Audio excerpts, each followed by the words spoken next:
नमस्कार, मेरा नाम हिमांशु है। आप प्रभात खबर देख रहे हैं। देखिए, मज़ा तो खूब आने वाला है। क्या है कि आज हमारे साथ सीआईडी के रजत है, जिसे हमने बचपन में खूब देखा। रजत जी जैसे टीवी स्क्रीन पर दिखते थे, आज से करीब कई बरस पहले हमारे साथ बैठे हैं, सेम लग रहे। तो बहुत बहुत एक तो स्वागत है आपका। थैंक यू और आप प्रभात खबर के सभी दर्शक। ये हम जानना चाहेंगे रजत जी कि सॉरी विकास जी वो इतना याद हो गया ना आपका, जब देखते थे सीआईडी बचपन में तो सबका शौकीन वो शो रहा है सबसे शानदार। तो आप जैसे टीवी स्क्रीन पर लगते थे एकदम सेम, अभी भी कैसे मेंटेन कर पा रहे हैं खुद को? पता नहीं, शुक्रिया। काम कर रहे हैं, मेहनत कर रहे हैं, खाते हैं, थोड़ा बहुत फिजिकली एक्टिव भी रहते हैं। सबका बैलेंस है शायद, इसलिए। खोटे सिक्के, आर्या, काला पानी, दृश्यम, सुपर 30, मतलब कई शानदार शो और फिल्में, सब में आपने दमदार एक्टिंग अभिनय किया है। Thank you. मतलब लेटेस्ट तो वही आर्या और काला पानी है। दृश्यम सुपर 30 में तो मैं नहीं हूँ, कोई और विकास कुमार होंगे। अच्छा, हाँ। लेकिन हाँ, मतलब काम आते हैं, आप उन्हीं में से चुनते हैं। मैं थोड़ा सा स्ट्रिक्ट हूँ उस मामले में। मैं जब तक मेरे को एकदम भाता नहीं है तब तक मैं नहीं करता हूँ। मैं फॉर्चुनेट था कि मेरे सामने आर्या और काला पानी जैसी स्क्रिप्ट्स आई। ये भी फॉर्चुनेट था कि निभा पाया, लोगों को पसंद आया। का एकदम बहुत चर्चित रहा आपका ये। शुक्रिया। वैसे सीआईडी का हम थोड़ा कहानी जानना चाहेंगे, क्योंकि उत्सुकता है हमें आपसे, और आपसे अब मुलाकात भी आज हो गई है। क्या कहानी रही है सीआईडी की? सीआईडी तो अगेन मैं बहुत लकी रहा कि इतने बड़े शो का, और अनडाउटेडली हिंदुस्तानी टेलीविज़न का सबसे पॉपुलर शो है सीआईडी, और पता नहीं कब तक रहेगा। और जैसा कि आपने कहा कि बचपन की यादें, ऐसे कितनों से मिलते हैं जो बचपन से देखते आ रहे हैं। और मैंने तो सिर्फ 1-1.5 साल काम किया था सीआईडी में, पर किस्मत अच्छी थी कि उस समय कहानियाँ अच्छी, उस दौरान बड़ी अच्छी कहानियाँ बनी थी, तो अच्छा काम करने का मौका मिला। शायद कुछ ठीक ठाक कर गया, कुछ अलग किया तो लोगों के जहन में रह गया।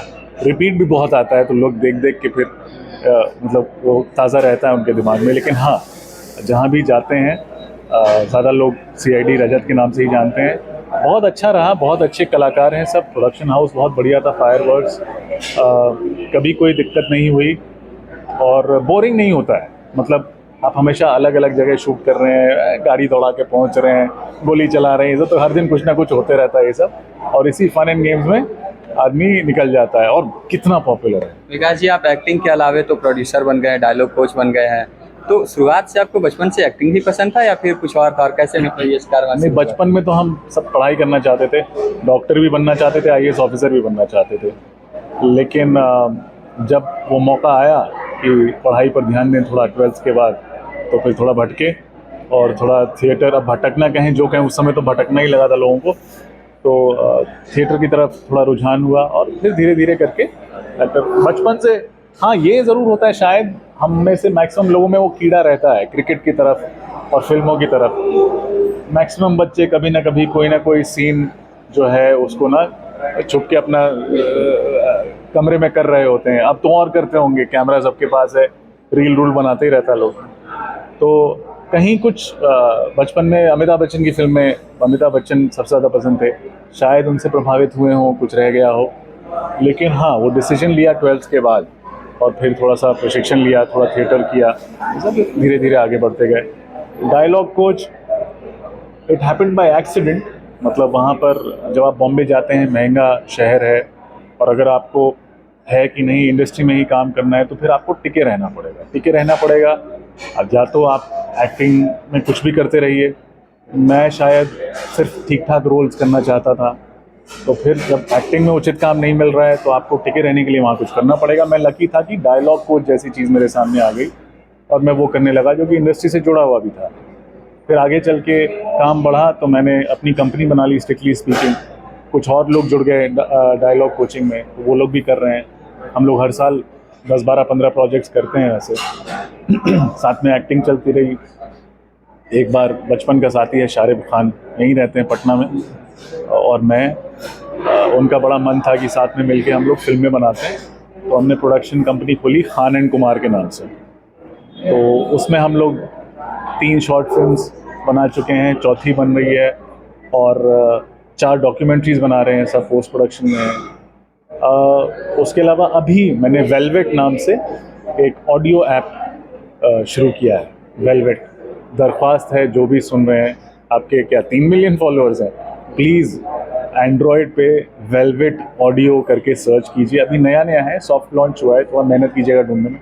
हमारी कोशिश है कि जितना हमने एक्सपीरियंस लिया है as an actor, as a dialogue coach, लोगों को सिखा के, खुद सीख के, और अब एज ए प्रोड्यूसर, उस सब का एक्सपीरियंस हम यूज़ करेंगे अच्छी कहानियाँ कहने में और बहुत क्वालिटी मेंटेन करने में। तो आप देखिएगा कि जिस तरह की वॉइसेस यूज़ हो रही हैं, जिस तरह का म्यूज़िक यूज़ हो रहा है, जिस तरह के साउंड इफ़ेक्ट्स हैं, मेरे हिसाब से तो कहीं और आपको सुनने को नहीं मिलेगा किसी और प्लेटफॉर्म पे। अभी शुरुआत है, प्लीज़ उसको डाउनलोड कीजिए, सुनिए, और जो भी सलाह सुझाव हो हमें बताइए। इसे तो हम एकदम बखूबी प्रमोट करेंगे और अखबार में भी लिखेंगे।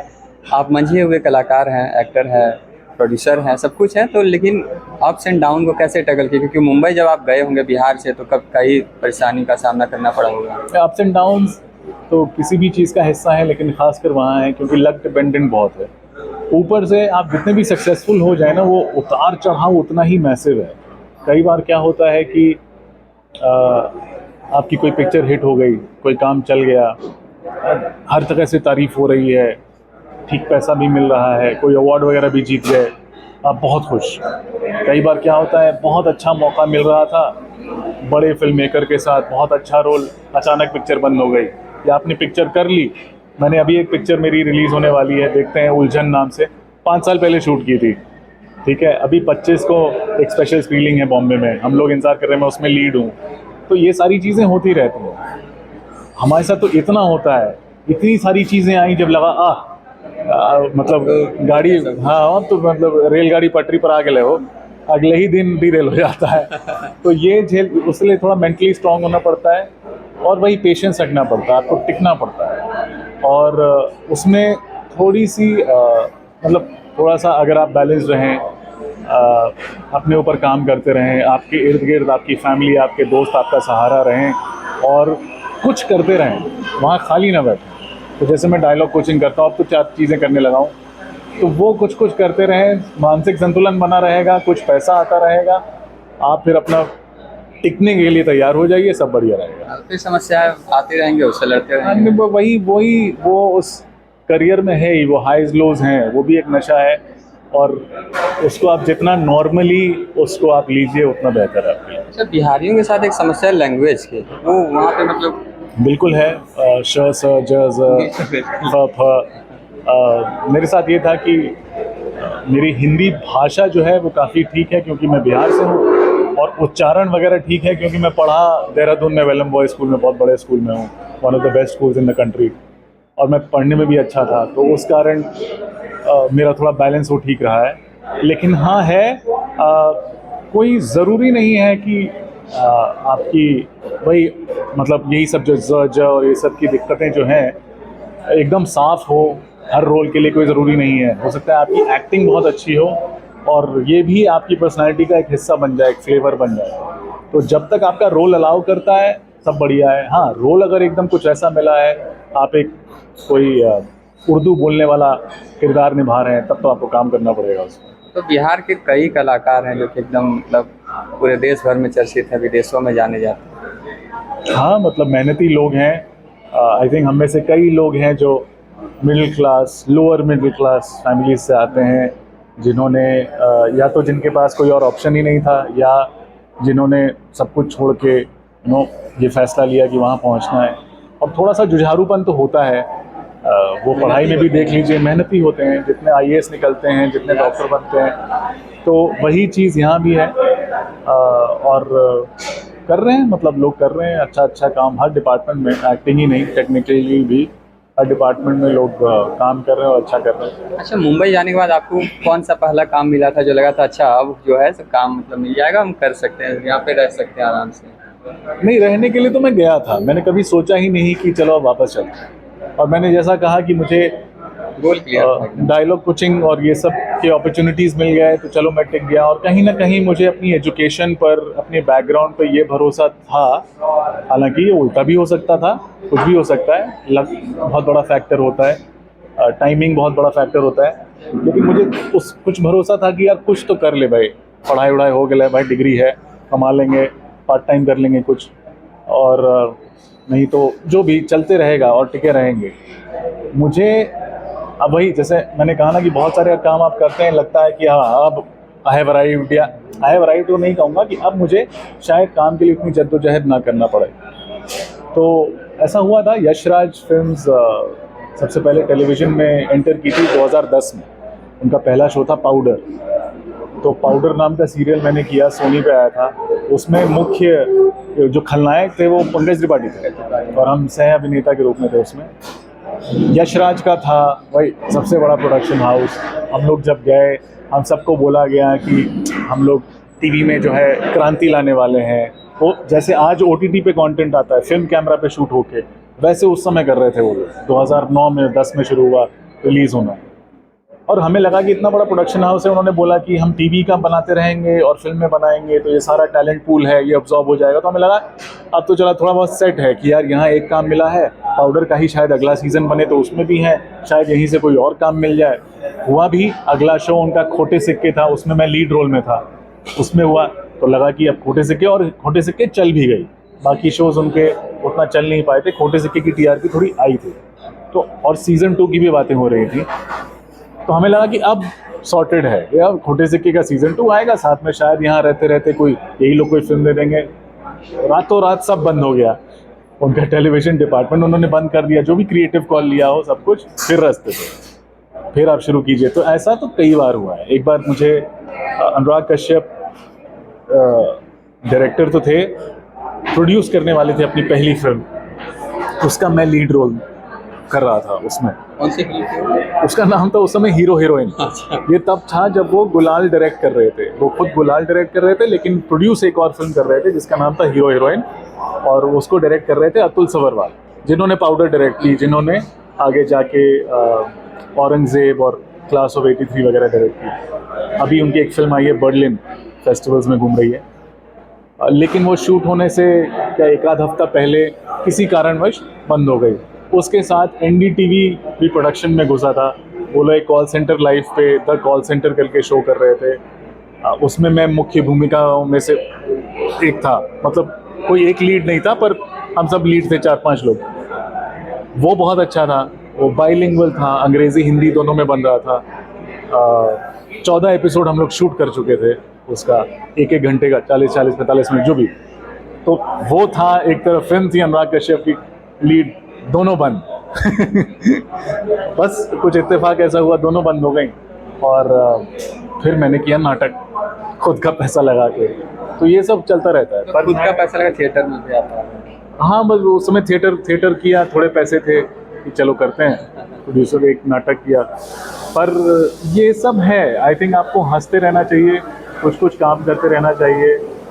मैं लकी था, मैं डायलॉग कोचिंग में घुस गया।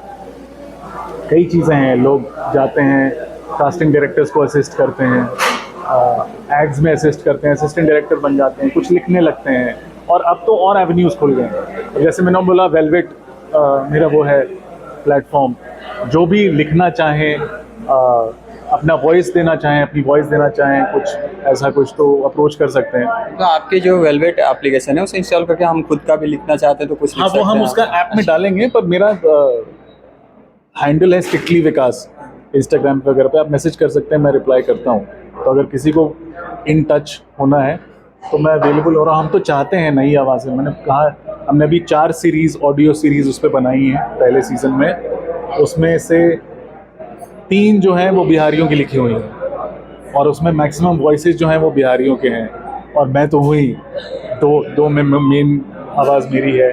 तो मेरा को पार्टनर है वो बिहार का है, को पार्टनर बोल रहा हूँ, को प्रोड्यूसर मेरा पार्टनर जो।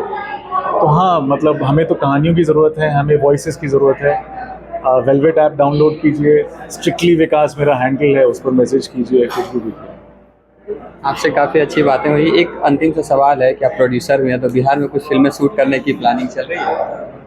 पूरी कोशिश है, हम लोगों के पास 2-3 आइडियाज़ हैं। छोटी फिल्में जैसे पंचायत वगैरह आप देखते हैं, मैं बहुत बड़े नाम ले रहा हूँ, पर हमारे पास ऐसे आइडियाज़ हैं छोटे शहरों के, छोटी कहानियाँ लेकिन एंटरटेनिंग कहानियाँ, शायद किसी में मैसेज भी हो ऐसे, तो वैसा कुछ लेके बनाने का हमारा बहुत फोकस ये भी रहेगा गानों पे। आई थिंक गानों की जो एक जो उनका यूज़फुलनेस था, एक जो उनका रोल था 80s 90s के सिनेमा में, घटिया से घटिया फिल्म में गाने बड़े अच्छे होते थे। गाने एकदम अभी भी और बजते हैं। अभी भी बजते हैं। अभी भी हम लोग 90s का जो एरा है, आज भी हम लोग अभी पिछले 5 सालों में आप 5 फिल्मों के नाम नहीं बता पाएंगे जिनका पूरा पूरा एल्बम आपको पसंद आया हो। 90s का आप एकदम लाइन से, अभी कार वगैरह में तो जाते तो लोग वही 90s सब 90s से सुनते हैं। तो हमारी कोशिश रहेगी कि म्यूजिक की तरफ थोड़ा ध्यान दें। यही है। बिहार में तो फिल्म इतनी बन नहीं पाई, तो मतलब पॉसिबल है कि शूट वूट कर लेना? नहीं, मुझे लगता है, मेरी 1-2 अधिकारियों से बात हो रही थी, मुझे लगता है वो काफ़ी सीरियस हैं और बहुत जल्द, पता नहीं मुझे कहना चाहिए या नहीं, लेकिन मुझे बातों से लगा कि बहुत जल्द कुछ फिल्म पॉलिसी आने वाली है। आपकी अपकमिंग प्रोजेक्ट कुछ जो दर्शकों को काफ़ी इंतजार रहता है? काला पानी सीज़न 2 आर्या का देखते हैं, कुछ अनाउंस अभी हुआ नहीं है। सीज़न 2 काला पानी का तो अनाउंस्ड है। एक शॉर्ट फिल्म मैंने की है, मैं उसके बारे में बता नहीं सकता। 2 लोग हैं, इसेंशली लव स्टोरी है। मेरे साथ एक काफ़ी बड़ी एक्ट्रेस हैं और अभी हमें कहा गया है कुछ बात नहीं करने के लिए। जैसे ही उसकी पब्लिसिटी या कुछ चालू होगी तो फिर पता चलेगा, ही बात करेंगे। एक्ट्रेस पर आप बात करें तो कुछ एक्ट्रेस का ये भी चर्चा रहती है कि आप उन्हें ट्रेनिंग दे दिए हैं। जी, मैंने डायलॉग कोच, मुझे अपॉर्चुनिटी मिली है बहुत लोगों के साथ काम करने की। जैसे अभी समंथा रूथ प्रभु के साथ मैं काम कर रहा हूँ। मैं सिटाडेल, जो उनकी फैमिली मैन 2 उन्होंने की थी, उसके बाद उन्हीं के साथ राज एंड डीके के साथ उन्होंने सिटाडेल किया, उसमें मैं उनका हिंदी डायलॉग कोच हूँ। अभी वो किसी चीज़ पे काम कर रही हूँ, उसमें मैं उनका हिंदी डायलॉग कोच हूँ। जॉन के साथ काम करता हूँ, अभी जो वेदा आने वाली है 15 अगस्त को, उसमें मैं उनका डायलॉग कोच हूँ। पठान में था। जैसे मैंने कहा, हम लोग काफ़ी कम एज में 10-15 बहुत सारा काम किया। नहीं कर रहे हैं धीरे धीरे। तो कभी बैठ के सोचते तो लगता कि हाँ चलो एक कुछ काम कर लिया है, लेकिन जैसा मैंने कहा, वहाँ आप हैं तो आप कुछ ना कुछ करते रहें। और अब यही जो यंत्र हमारे पास, ये जो मोबाइल अब है, ये तो हमें इतनी फ्रीडम देता है ना कि कुछ भी क्रिएट करने की। आई थिंक स्टीवन स्पीलबर्ग ने, if I am not wrong, जिसने भी कहा था कि आपको फिल्म बनानी है तो आप चुपचाप जाके फिल्म बनाइए, वो आपका बेस्ट लर्निंग है। इसमें तो अब आप शूट कर सकते हैं बेस्ट क्वालिटी, आप एडिट कर, सब कुछ। मेरी बेटी करती है, ठीक है, छोटी है तो अभी तो 13 साल की है, लेकिन जब वो और छोटी थी तब से करती है। उसको ये सब बेहतर समझ में आता है, हमको समझ में नहीं आता है। लेकिन हम देखते हैं लोगों को, तो आप चाहे एज एन एक्टर आप रिकॉर्ड कीजिए, टेस्ट कीजिए अपने आप को, ठीक है नहीं है, मुझ जैसे किसी के पास भेज दीजिए अगर आप फीडबैक चाहते हैं। और अगर आप मेकर हैं तो बनाइए, मतलब ये तो है। बहुत बहुत धन्यवाद। नहीं, थैंक यू सो मच।